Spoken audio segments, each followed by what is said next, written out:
Class is now in session. I'm Professor Hockey, and today we'll be doing another player review, and today it will be Sharks legend Patrick Marleau. And Marleau has had a very interesting last few years. At the end of the 16-17 season, Patrick Marleau's contract was up, and he ended up signing with the Toronto Maple Leafs, who decided to go for a very, very big deal, not only paying him over $6 million, but giving him 3 years at the ripe young age of 37. And Marleau was pretty good for the Maple Leafs in that first year of the deal, but in the second year, there began to, show cracks in his game. And by the end of the deal in that third year, the Toronto Maple Leafs would decide to instead trade him to Carolina so the Hurricanes could buy him out in exchange for their first round pick. So in the 1920 offseason, or I guess the offseason leading up to the 1920 season, Patrick Marleau was teamless, he was contractless, and the Sharks did not sign him right away. Instead, it took about 2-3 games into the regular season of the 1920 year, where the Sharks actually did not start that year well, for them to actually decide to give Patrick Marleau a contract and allow him to play the rest of the games with the San Jose Sharks. Though at the deadline, the Sharks actually managed to trade him to the Pittsburgh Penguins in exchange for a third-round pick, so in the end, it worked out rather well for the Sharks.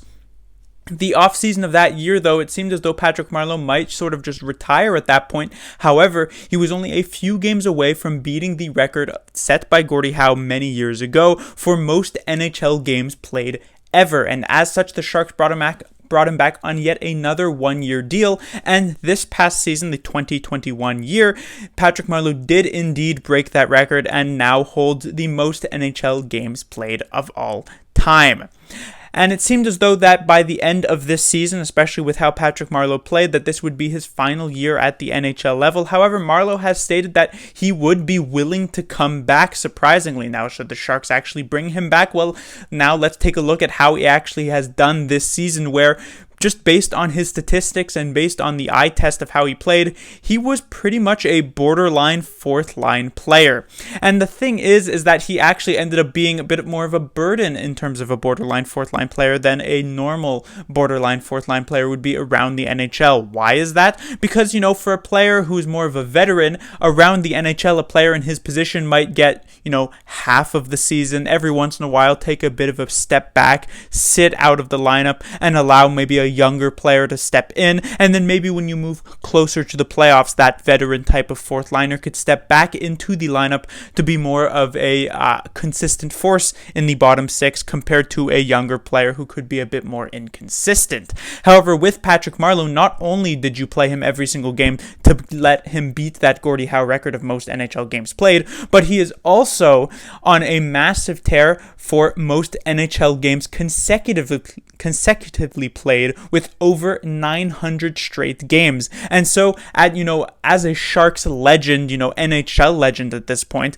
you cannot be the NHL coach who decides to sit Patrick Marleau for a game and actually break that consecutive game streak, because it's not just injury that would break it, but it's also being a healthy scratch that would break it. And as such, Patrick Marleau played all 56 games this season, even though his performance at time would not make you think that he would play all 56 games this season. Now, if we prorate that to 82 games on the year, he had about 4 goals, which would be 6 goals in a full season, and 5 assists, which would be 7 assists in a full season. As such, 9 points, which would be 13 in a full season. As I said, pretty much a borderline fourth line player. Now, it should be noted that there were Patrick Marleau did have more expected goals than he actually ended up scoring. There were definitely a couple of moments that I remember this season where Patrick Marleau had such a perfect opportunity to actually score a goal and then somehow failed his shot and missed the net.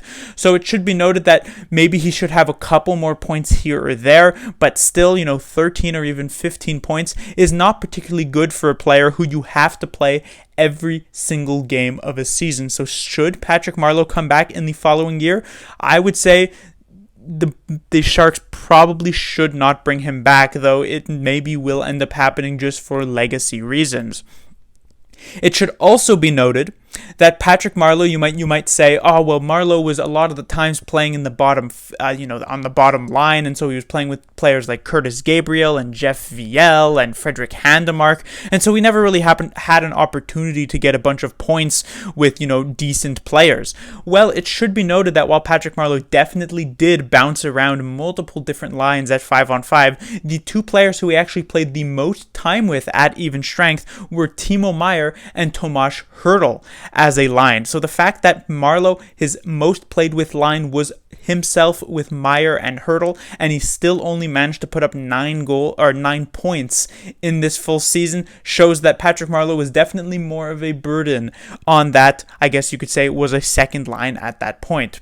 As we move on to the plus minus, some people might also say, well, Patrick Marleau, it's not the worst thing to play him 56 games in a row, because while he might not be scoring a ton of points, he can be, pretty good defensively for the Sharks. Well, that's not really the case. Honestly, I never really thought, even when Patrick Marleau was in his prime or was doing quite well, 10 years ago, that Patrick Marleau was ever really much of a defensive force at all. He always was much more of an offensively oriented player, and his defensive game could at times even leave something to be desired. And so 10 years later, over the age of 40, that's still, an issue for himself. So -9 is not necessarily much worse than what you would expect from a bad team, but it just goes to show that he's not like hovering around an even 0 or anything like that because he's some defensive stalwart for the San Jose Sharks. He's pretty average at that.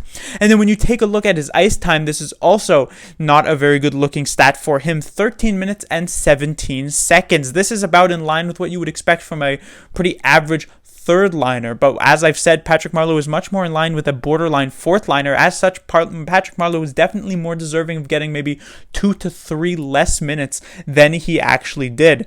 And to actually prove that with the statistics, we can actually take a look at his 5-on-5 scoring per 60 minutes. This basically just takes all of your minutes together at even strength and calculates it to see how many points you are getting per 60 minutes.